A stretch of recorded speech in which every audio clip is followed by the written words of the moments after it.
For portfolio two, we're given three products: the brain death beer, Dangleberry wine, and Puritan water. Female and male participants were to look over advertisements for each beverage. In each one would be have either a positive, negative, or neutral imagery for each one. So, there would be three for the beer, three for the wine, and three for the water. And they would be asked to rank them from a scale of -100 to 0 to 100. And it was completely randomized.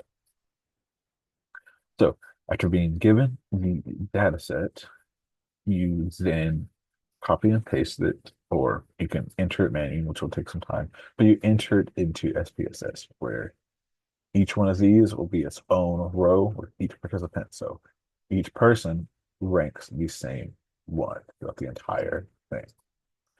They rank the imagery along with the drink, and then asking the question, does the imagery affect the type of drink? Does that affect it? Or also, does the drink affect the imagery? So if a person has a preference on what drink it is, does that affect the outcome of that?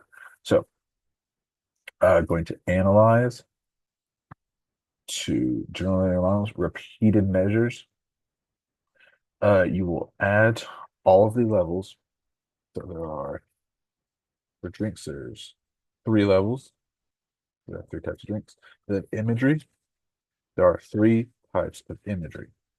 You add all of those, defining them, uh, eventually bringing each one over and adding gender to down here.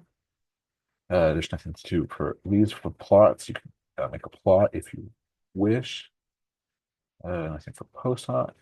For this, you are going to want all of these because we are going to look at the interactions of the drink and the imagery, not just the drink and imagery on their own. You have to see how they interact with each other, and then clicking both of these.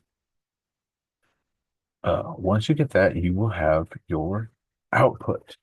Uh, the output will tell you what is if there is a significance somewhere in your data, as well as being able to look at each individual thing. So looking at this, we are able to tell a couple different things.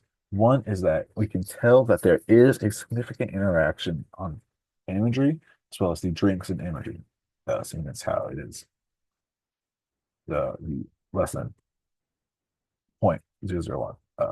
But we are able to see that these two have some significance. And then looking at each individual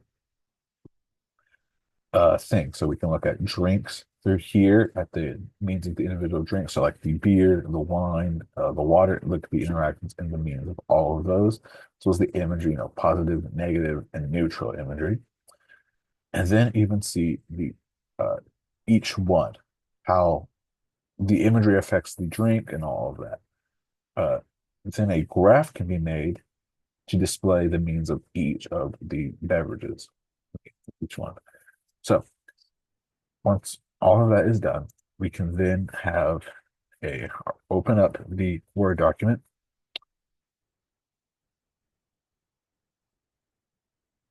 in which a repeated measure ANOVA was done to see if there is an influence of the imagery and beverages and to see if the beverage affects the imagery.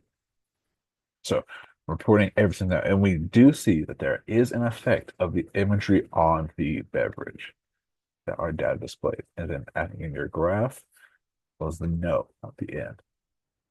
And yes, that is pretty much it.